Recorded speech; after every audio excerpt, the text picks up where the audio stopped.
Hello traders, most welcome to my YT channel trade with Sam पर, जहां पर हम निफ्टी और बैंक निफ्टी का डिस्कशन करते हैं नेक्स्ट डे के लिए। यानी मंडे मार्केट कैसा बिहेव कर सकता है उसके ऊपर बात कर लेंगे। आज निफ्टी या बैंक निफ्टी ने कैसा मोमेंटम किया उसके ऊपर बात कर लेंगे, क्योंकि आज का टॉपिक थोड़ा सा इंटरेस्टिंग और इम्पॉर्टेंट है। तो आज का वीडियो थोड़ा सा इंपॉर्टेंट रहेगा। ऑलराइट, तो ध्यान से सुनिएगा। आज का जो डिस्कशन है वो बेसिकली चार्ट्स के ऊपर तो रहेगा ही रहेगा, बट एक न्यूज निकल के आ रही है उसके ऊपर भी रहेगा, जिसकी वजह से मार्केट में थोड़ा सा वॉलेटिलिटी या फिर थोड़ा सा इश्यूज क्रिएट हो रहे हैं, जिसकी वजह से मार्केट में बहुत ज्यादा एक वॉलेटिलिटी पैटर्न क्रिएट हो रहा था, है ना।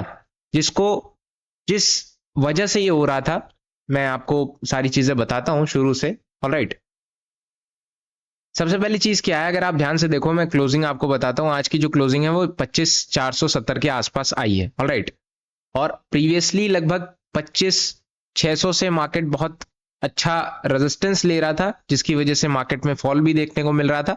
बट कहीं ना कहीं आप अगर प्रीवियस पैटर्न देखोगे तो आपको थोड़ा सा झोल देखने को मिलेगा। ऑलराइट, अब इसी के ऊपर सारी कहानी है, तो हम एक एक करके सारी चीजें डिस्कस करेंगे। क्या होता है कि एक कंपनी है, ऑलराइट, जेन स्ट्रीट करके। एक्सपायरी वाले दिन वो क्या करती थी कि जितनी भी एक्सपायरीज होती हैं, फर्स्ट हाफ में मार्केट को खरीदती थी और सेकेंड हाफ में मार्केट को बेच देती थी काफी वास्ट अमाउंट में। ऑलराइट, उससे क्या होता था कि मार्केट में एक अच्छी तेजी तो देखने को मिलती थी, एक तरीके से fake momentum. But second half में जितना उसने खरीदा है उसी हिसाब से वो बेच देती थी। जो जितने भी रिटेल ट्रेडर्स थे जो समझते थे कि आज मार्केट में एक बुलिश मोमेंटम है, वो सारे के सारे बेसिकली फंस जाते थे। ऑलराइट, ये चीजें होती हैं और आज से बहुत पहले से होती चली आ रही हैं। बट कहीं ना कहीं सेबी की नजर में आया, और ये जो कंपनी है ये एक अमेरिकन बेस्ड कंपनी है, जेन स्ट्रीट करके, JANE। अब ये लोग एक ट्रेडिंग फर्म है बेसिकली, और ट्रेड करते हैं। ऑलराइट, ऑप्शंस में इन्होंने लगभग लगभग 43,000 करोड़ के आसपास कमाए हैं। जहां पर लगभग 10 में से 9 लोग लॉस कर रहे हैं, वहां पे 43,000 CR के आसपास इन्होंने अर्न किया ऑप्शन बाइंग से या ऑप्शन ट्रेडिंग से। ऑलराइट, तो ये बहुत बड़ी रकम है, और कहीं ना कहीं एक मैनिपुलेट करके मार्केट में एक अच्छा अर्निंग की है इन्होंने। ऑलराइट, बट कहीं ना कहीं सेबी ने इनको बैन कर दिया है, इनके अकाउंट फ्रीज कर दिए गए हैं, और अब मार्केट से ये बेसिकली बैन हो चुके हैं, है ना। जिसकी वजह से हर एक्सपायरी में ये ऑलमोस्ट फर्स्ट हाफ में खरीदते थे और सेकेंड हाफ में बेच देते थे, है ना। तो कहीं ना कहीं यही मोमेंटम इनका चलता आ रहा था, और जिसकी वजह से एक अच्छा खासा इन्होंने प्रॉफिट भी कमाया, और काफी वास्ट अमाउंट में जितने भी FPIs हैं उन्होंने ये प्रॉफिट कमाया। बट अब ये बैन हो चुके हैं, जिसकी वजह से हालांकि मैनिपुलेशन तो अब भी चलता है, बट कहीं ना कहीं सामने निकल के आया है। और सेबी ने, मुझे ऐसा लगता है कि ये इतने सालों में सबसे पहली बार है जो फॉरेन कंपनी के ऊपर इतना बड़ा कदम उठाया गया।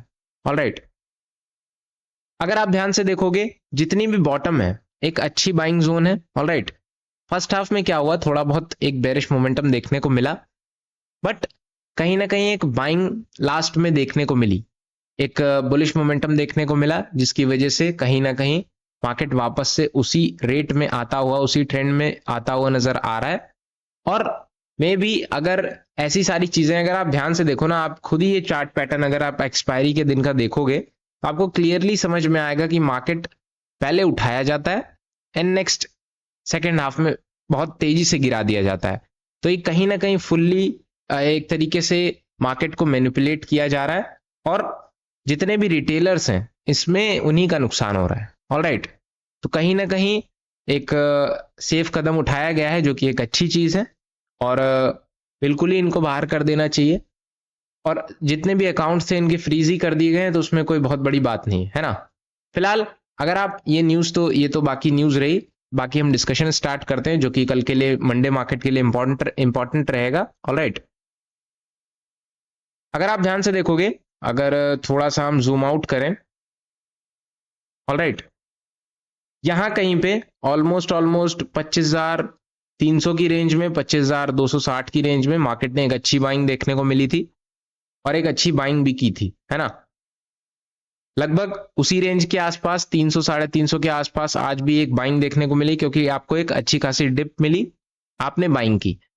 कल के दिन फ्राइडे को अच्छी बाइंग देखने को मिली है, तो मे बी मंडे को भी वापस से एक मोमेंटम देखने को मिले। हालांकि ये क्लियर नहीं है कि मार्केट ये ब्रेक करेगा या नहीं करेगा, बट एक रेंज में जरूर रह सकता है, उसमें कोई वो चांस नहीं है ना। बॉटम से बाइंग होगी, हो सकता है 600 तक जाए, वापस ये नीचे आ जाए, या ऊपर और जाए वापस से नीचे आ जाए, बट कहीं ना कहीं एक बाइंग आपको देखने को मिल सकती है मंडे मार्केट। ऑलराइट, फिलहाल लेवल्स की अगर हम बात करें तो 470 एक इंपॉर्टेंट जोन है, इसके ऊपर निकलता है 500। 500 अक्सर ही एक अच्छा जोन रहता है, 560 एंड 600, 620, 650 की रेंज में एक अच्छा रेजिस्टेंस है। ये जो 600 का रेजिस्टेंस है ना, ये काफी दिन से, 3-4 दिन से क्या, लगभग हफ्ता 10 दिन से एक अच्छा रेजिस्टेंस प्ले कर रहा है, और इसी में मार्केट एक अच्छा फॉल भी देखने को मिला है। तो कहीं ना कहीं अगर इसे ब्रेक करता है मार्केट, तो एक अच्छा आपको अपसाइड में मोमेंटम भी देखने को मिलेगा, वरना फिर एक रेंज बाउंड होके मार्केट रह सकता है।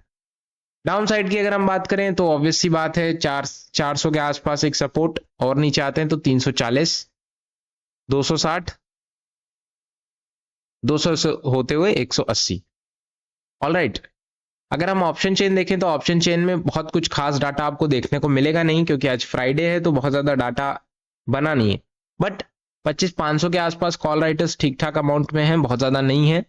और 25,400, तो ये एक रेंज आप मार्क कर लो, 25,500 से लेकर के 380 के आसपास। अगर इनके बीच में अगर ब्रेकडाउन या ब्रेकआउट होता है, तो मे भी बहुत सारी चीजें वॉलेटाइल हो सकती हैं, वरना फिर एक रेंज में मार्केट बिहेव करेगा। ऑलराइट, अगर आप बैंक निफ्टी देखोगे तो बैंक निफ्टी में भी सेम एज इट इज चीज हुई है। पहले क्या हुआ, मार्केट में थोड़ा फॉल देखने को मिला, बट एक सही डिप से, एक सही बॉटम से अच्छी बाइंग देखने को मिली है। ऑलराइट, अगर आप ध्यान से देखोगे ना कहीं मार्केट क्या करता है कि आपको पहले एक फेक मोमेंटम दिखाएगा। फेक मोमेंटम कैसे, अगर आप देखोगे प्रीवियस इसका जो लो है आज का, मार्केट ने यहां से पंप लिया और प्रीवियस लो को ब्रेक किया। ऑलराइट, अब बहुत से रिटेलर्स क्या करेंगे कि यहां पे सेलिंग करने की कोशिश करेंगे। मे भी बहुत से रिटेलर्स हो सकते हैं कि यहां पे एक अपसाइड में मोमेंटम का वेट करें, करेक्शन का वेट करें, और फिर वापस से सेलिंग करें। तो मार्केट बहुत चालाक हो चुका है, अगर आप ध्यान से देखोगे तो सारे मौके दे रहा है कि आप सेल करो, बट जा कहां पे रहा है, जा ऊपर रहा है। ऑलराइट, तो इसमें आपको थोड़ा सा सतर्क रहना है कि मार्केट में फॉल आ जाए तो बहुत जल्दी आपको नहीं डिप पे एकदम सेल कर देना है। कभी भी ध्यान रखिएगा, अगर एक सपोर्ट और एक रेजिस्टेंस है, तो मार्क माय वर्ड्स कि अगर आप सेल कर रहे हो तो मे बी रेजिस्टेंस से ही करो हमेशा, और बाइंग कर रहे हो तो सपोर्ट से ही करो। तो उसमें आपको क्या रहेगा कि आपके जितने भी एसएल्स रहेंगे वो बहुत छोटे हो जाएंगे। ऑलराइट, अगर आप यहां से बाइंग करते तो आपका एसएल जनरली यही रहता है ना। अगर आप यहां से बाइंग करोगे तो आपका एसएल ये पूरा हो जाएगा। आई होप आपको समझ में आ रहा होगा। फिलहाल लेवल्स की अगर हम बात करें तो बैंक निफ्टी में आपके पास लेवल्स अपसाइड में ठीक ठाक हैं, जो कि 57,100 के आसपास हैं, सॉरी 111 के आसपास, और ये एक पूरी रेंज है 57,180 के आसपास से लेकर के। अगर हम मार्क करें तो हम मार्क कर देते हैं, और 57,320 के आसपास। ऑलराइट, अगर ऊपर देखेंगे तो आपके पास 57,500 ऑन एंड ऑन, बस 500 से 650 के बीच में। फिलहाल ये एक अच्छी रेंज है जहां से मार्केट ने एक अच्छा फॉल देखने को मिला है। 300 को ब्रेक करेगा, 440 और 530 इजी टारगेट रहेगा, बट 500 के ही ऊपर अच्छा डिसीजन मार्केट ले सकता है, वरना फिर एक जैसे निफ्टी में रेंज बाउंड रह सकता है, वैसा बैंक निफ्टी में भी एक रेंज में मार्केट रह सकता है। अपसाइड में रेजिस्टेंस की तरफ जाएगा और रेजिस्टेंस से सपोर्ट की तरफ आएगा। सपोर्ट पे ऐसी कोई न्यूज आ जाएगी जो कि एक मार्केट को बुलिश मोमेंटम पहुंचा देगी, और रेजिस्टेंस पे एक ऐसी न्यूज आ जाएगी जिससे मार्केट वापस से नीचे आ सकता है। तो एक रेंज मार्केट में ऐसी जनरली चीजें देखने को मिलती हैं। ऑलराइट, फिलहाल डिस्कशन यही है, और न्यूज वगैरह इंपॉर्टेंट थी तो मैंने आपको बताया, जो कि एक कंपनी है जो कि एक आप फ्रॉड आपके साथ कर रही थी या फ्रॉड कर रही थी पूरी तरीके से, क्योंकि मार्केट को मैनिपुलेट करना एक तरीके का फ्रॉड ही है, एक तरीके का पूरी तरीके का फ्रॉड है, उसमें कोई दो राय नहीं है। कि आप बाइंग दिखाते हो, आपके पीछे पीछे सब बाइंग करेंगे, बट आप जब टॉप पे पहुंचोगे और आपका पोर्टफोलियो ग्रीन में है, प्लस में है, तब आप अपने जितने भी कॉन्ट्रैक्ट्स हैं वो सेल कर दोगे। तो जितने भी रिटेलर्स हैं वो सारे ट्रैप होंगे और प्रॉफिट कौन कमाएगा? आप जैसी बड़ी कंपनियां। ऑलराइट, फिलहाल यही सारी चीजें चलती रहती हैं, कुछ चीजें पकड़ में आती हैं, कुछ चीजें नहीं पकड़ में आती हैं। फिलहाल डिस्कशन यही है। वीडियोस पसंद आती है तो लाइक करना मत भूलना, चैनल को सब्सक्राइब कर देना। कोई क्वेश्चन हो तो आप कमेंट में पूछ सकते हो। Thank you so much.